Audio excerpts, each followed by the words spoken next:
alaykum azizlar. Ingliz tili birinchi darsiga xush kelibsiz. Birinchi darsda biz kishilik olmoshlari, ya'ni personal pronounsga urg'u beramiz.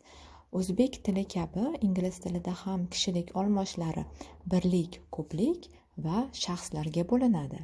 Mana ko'rib turganingizdek, I men, you sen, she u qiz bolaga nisbatan, he u o'g'il bolaga nisbatan, it u jonsiz narsalarga nisbatan, we biz, you sizlar, they ular. Undan tashqari bugungi darsda to be fe'liga ham urg'u berib ketmoqdaman. Demak, to be fe'li bo'lmoq degan ma'noni anglatib, shaxslarga nisbatan tuslanadi.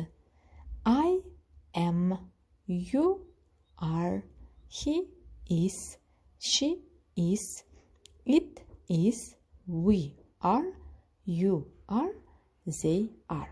Qachon ishlatamiz? Demak, ingliz tilida doim gap ega va kesimdan iborat bo'lishi kerak.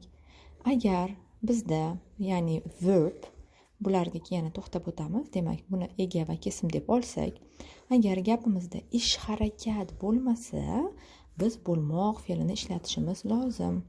Demak, o'zbek tilida biz men baxtliman deb gapni tugatsak, ingliz tilida, demak, bu yerda ish harakatimiz yo'q.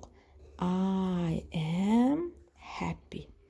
Ikkinchi misol, sen o'qituvchisan. Ingliz tilida you are a teacher. Bu yerdagi artikliga keyin alohida to'xtab o'tamiz. Hozirda shunday birikma sifatida yodlab oling. Keyingi darslarda ko'rishguncha sog'